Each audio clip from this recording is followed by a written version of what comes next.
Junior Tirnish-Pilote, directeur du festival Innu-Nikamu. Bonjour. Oui, bonjour. Premièrement, nos félicitations. Vous êtes maintenant lauréat du prestigieux Spirit of Folk Award pour 2024. Dites-nous un peu l'importance de ce prix et ce que ça veut dire pour vous. C'est une belle reconnaissance pour le festival qui existe depuis 40 ans.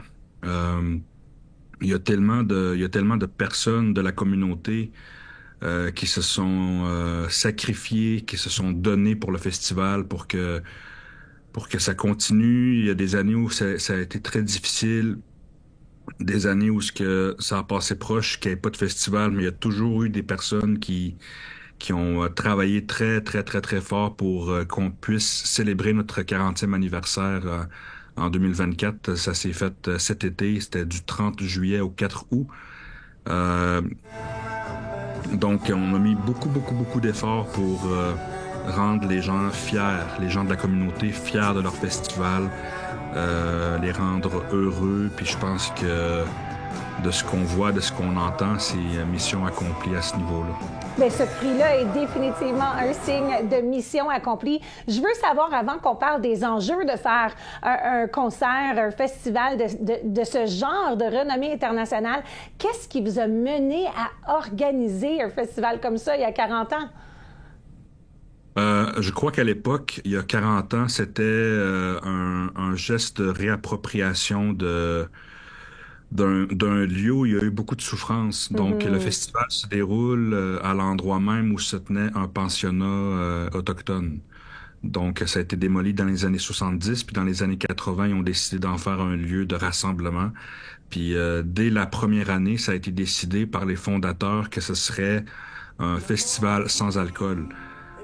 Donc, ça a été une décision, une très, très belle décision Puis 40 ans plus tard, je pense qu'on est devenu l'un des plus grands festivals en Amérique du Nord avec le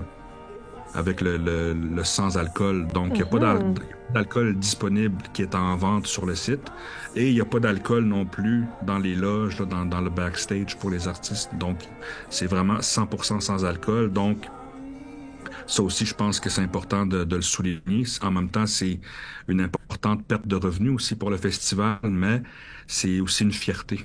Bien, j'allais dire, souvent, c'est le revenu principal d'un gros festival quand on pense à Coachella, quand on pense au festival de renommée internationale. Les gens conduisent de loin pour venir à votre festival. Parlez un peu des enjeux, comme vous dites.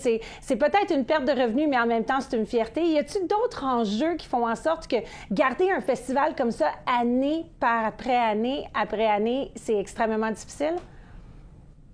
Ce qui rend ça très difficile aussi, oui, il y a la perte de revenus, mais on est à 12 heures de route de Montréal. Ben quand oui. on invite 6 Québécois,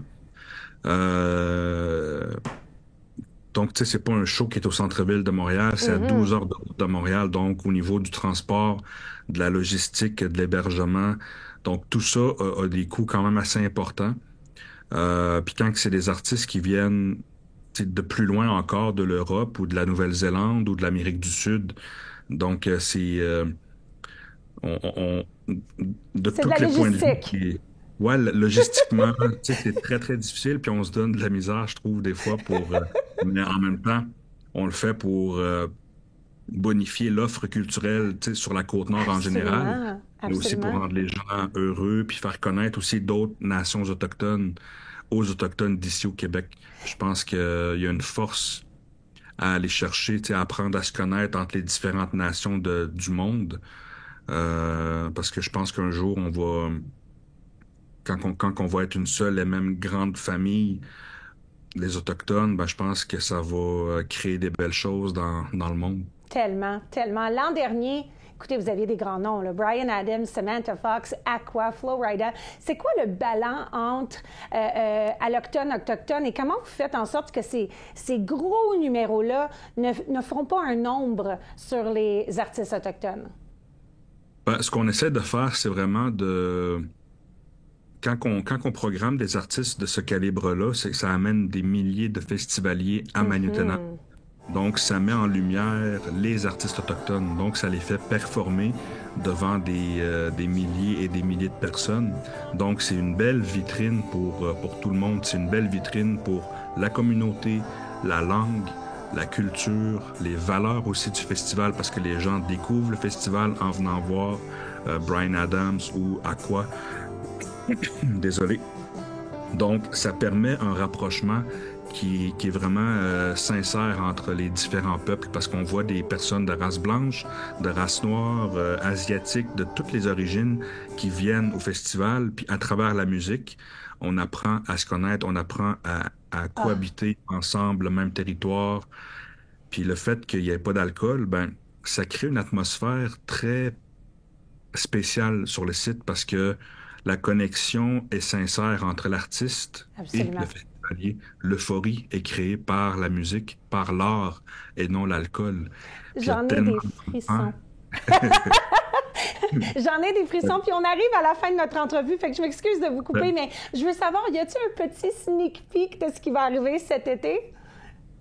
Le seul qu'on pourrait dire, c'est que c'est pas vraiment un sneak peek, mais c'est vraiment, on travaille déjà très, très fort pour l'an prochain. Il y a plusieurs, je veux dire, communications qui sont faites avec les différentes agences. Puis on verra qu'est-ce qui reste à la fin, tu sais, parce qu'on vise large, tranquillement, on rapetisse, puis on finit avec une programmation qui va probablement être dévoilée au courant du printemps. Bien, j'ai très hâte au printemps parce que j'ai hâte de voir qu'est-ce qui va se passer au festival. J'espère y être cet été. Normand, un gros félicitations pour votre prix Spirit of Folk. C'est une belle reconnaissance et on a très hâte de voir ce qui va développer pour votre 41e année. Merci beaucoup pour l'invitation.